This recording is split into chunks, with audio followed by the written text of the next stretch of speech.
Salut à toi derrière ton écran, j'espère que tu vas bien. À l'heure où je tourne cette vidéo, c'est le début de l'automne et crois-moi, ici dans le nord, les températures sont de plus en plus basses et je te parle même pas de la luminosité, il fait noir de plus en plus tôt. Alors si je veux continuer à bosser sur le van et sur l'aménagement cet hiver, il va falloir que j'installe l'électricité à l'intérieur du van et ça se passe par l'installation d'une prise P17 en 230 volts. Enfin bref, je t'en dis plus tout de suite juste après l'intro, c'est parti.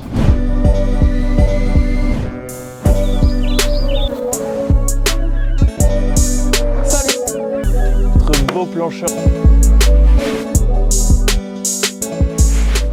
Ah, l'électricité. C'est un grand mot qui fait souvent peur au début. Peur de faire exploser son van, peur de mettre le feu au camping, peur de mourir électrocuté. Enfin bref, peur de plein de choses, mais au final, quand on se renseigne bien, je vous assure que c'est pas si compliqué que ça l'électricité. Dans cet épisode, on va s'attaquer uniquement au réseau 230 volts, donc celui qu'on retrouve tous les jours à la maison. Je garde le 12 volts pour une prochaine vidéo quand vous serez bien chaud. On va commencer facile. On a beau être en automne, j'ai quand même dû ressortir le magnifique parasol fleuri parce qu'aujourd'hui, la journée va être magnifique. Venez habiter dans le nord, c'est moi qui vous le dis. Enfin bref, comme tout fourgon aménagé ou camping-car, si tu veux être alimenté en 230 volts, il va falloir que tu utilises une prise P17. Je suis sûr que tu en as déjà entendu parler. C'est les fameuses prises qu'on voit en fait sur la carrosserie à l'extérieur. Donc tu branches et tu as ton électricité d'EDF. Moi, je veux pas faire les choses comme tout le monde. J'ai pas envie de repercer une nouvelle fois dans ma tôle parce que c'est bon, j'ai assez donné. Donc ma prise P17, je vais l'installer juste ici, donc dans mon compartiment moteur et plus précisément juste au-dessus de ma batterie moteur sur son petit capot en plastique.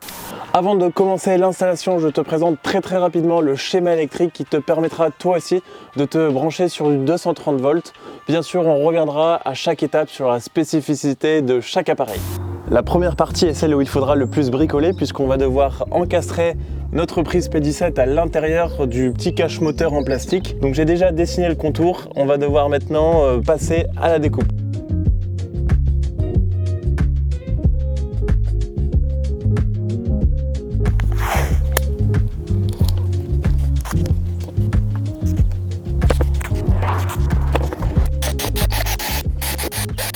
Le mieux aurait été d'utiliser une Dremel pour avoir vraiment une coupe nette, claire et précise sur le plastique.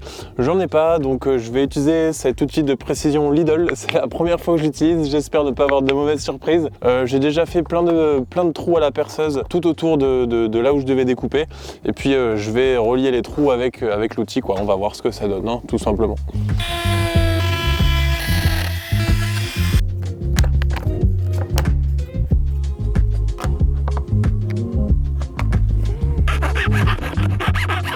Après avoir fait la découpe à la Dremel, j'ai quand même dû couper des petits bouts de plastique avec un cutter, ça allait très bien, histoire que la prise P17 puisse s'encastrer vraiment parfaitement dans la découpe qui aura été faite.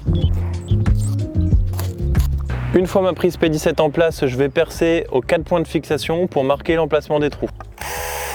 Une fois que c'est fait, je peux retirer ma prise et puis je vais agrandir mes 4 trous avec une mèche de 4.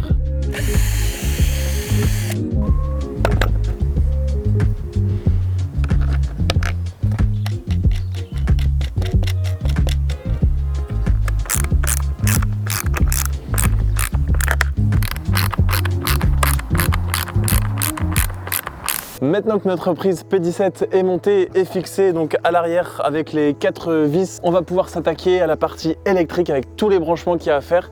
Parce que oui, si tu laisses ta prise comme ça, c'est sûr que ça ne fonctionnera pas. C'est très important pour tes branchements d'utiliser du câble électrique souple et pas du câble électrique rigide, sinon ça ne fera pas du tout bon ménage avec les vibrations de ton van. Pour ma part, je vais utiliser du câble électrique multi-brin, donc 3 brins, terre, phase et neutre, en souple bien évidemment, de section 1,5 mm. Je ne sais pas quel van tu as, mais il faudra prévoir donc logiquement un passage entre l'arrière de ton van et le compartiment moteur pour faire passer ton câble électrique. Moi dans mon cas, j'avais déjà fait passer ma gaine lorsque j'avais recouvert mon tapis de sol d'origine avec de la moquette. Côté moteur, la gaine arrive juste au-dessus de la batterie principale et côté habitacle, elle arrive juste à côté de la petite trappe d'ouverture du capot moteur justement.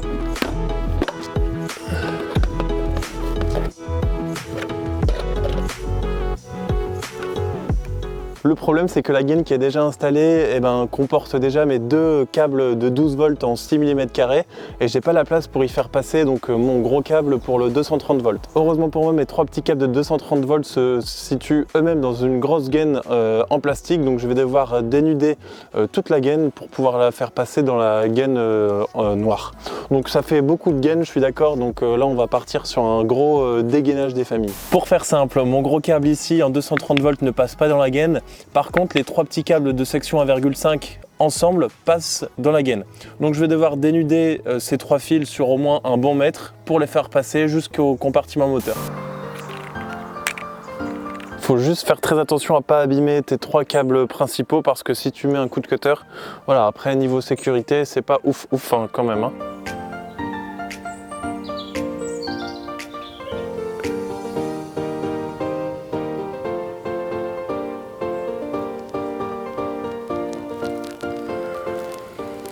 J'utilise une pince à sertir avec des petites cosses spéciales pour avoir une connexion de câble vraiment très propre. Après, c'est vraiment pas obligatoire.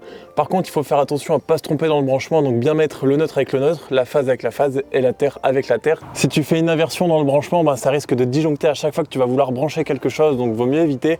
Je précise aussi par la même occasion que je ne serai pas responsable, hein, si jamais il t'arrive quelque chose, voilà. Donc vérifie par 2 fois tes branchements, juste pour être sûr, on sait jamais. Moi sur ma prise c'est indiqué, hein, donc L pour la phase, N pour le neutre, donc neutre, fil bleu, phase, fil rouge. Et la terre, donc fil jaune et vert.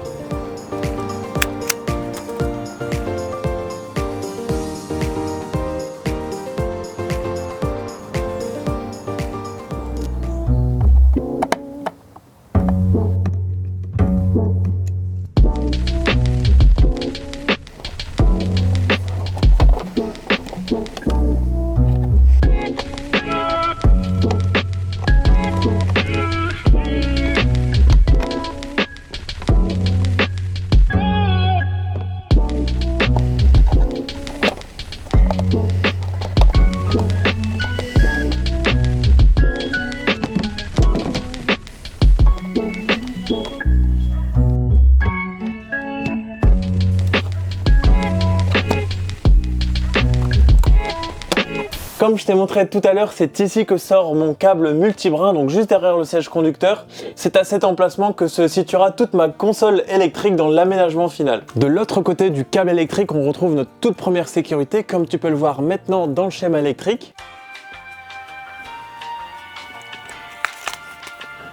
Il est donc ici sur ta gauche, c'est un disjoncteur différentiel de sensibilité 30 mA et de calibre 16 A. Le disjoncteur différentiel a deux rôles. C'est à la fois un disjoncteur classique qui va sauter donc à 16 A s'il y a une surcharge ou un court-circuit sur ton installation, et il a aussi le rôle d'interrupteur différentiel. Donc si j'ai bien compris, ça c'est fait pour te protéger toi en tant que personne. Comme sur tous les disjoncteurs, le branchement des câbles se fait toujours par le haut. Fais toujours attention à ce qui est marqué sur ton disjoncteur parce que moi par exemple sur le mien le neutre se trouve à droite alors qu'habituellement tous les neutres sont toujours à gauche.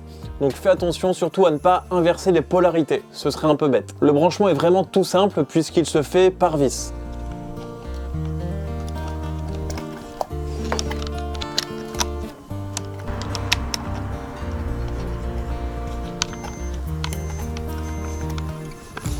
Comme indiqué dans le schéma, donc tes câbles rentrent par le haut et vont ressortir par le bas. Donc il faut juste s'assurer que tes correspondances soient exactes. Donc nous, dans notre cas, le neutre sera toujours à droite.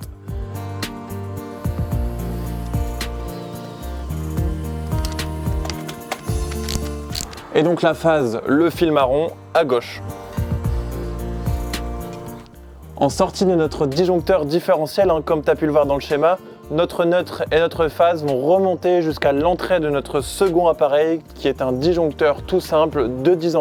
Bon, je te passe toute la fin des branchements, normalement tu auras compris la logique et puis si besoin tu pourras toujours te référer au schéma électrique. En sortie on retrouve donc nos trois câbles, la phase, le neutre et la terre qui sont reliés à une prise électrique femelle qui sera à l'intérieur du van et qui me permettra cet hiver d'y brancher un chauffage ou de la lumière par exemple. Je voudrais juste revenir sur le fil de terre qui lui fait l'impasse, il n'est branché ni au disjoncteur différentiel femelle, ni à notre disjoncteur classique de 10 A. Il est branché directement au fil de terre de la prise électrique femelle.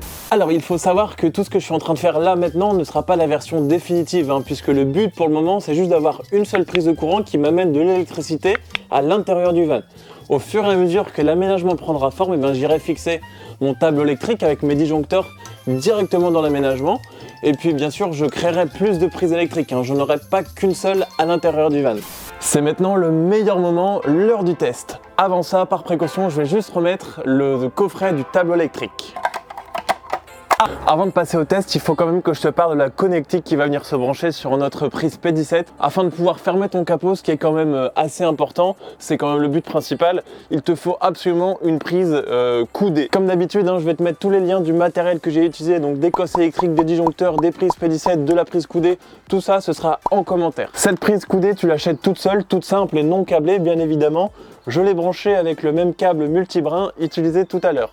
De l'autre côté, je l'ai relié à une prise électrique mâle pour le moment que je vais pouvoir brancher dans mon garage tout simplement. Le branchement sur la prise P17 se fait assez facilement, malgré que notre installation se soit faite au final sur un morceau de plastique.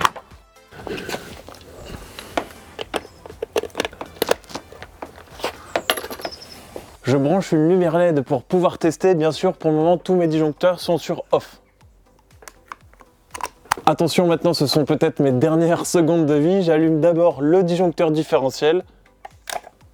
Et maintenant je mets sur on le disjoncteur classique. 3, 2, 1.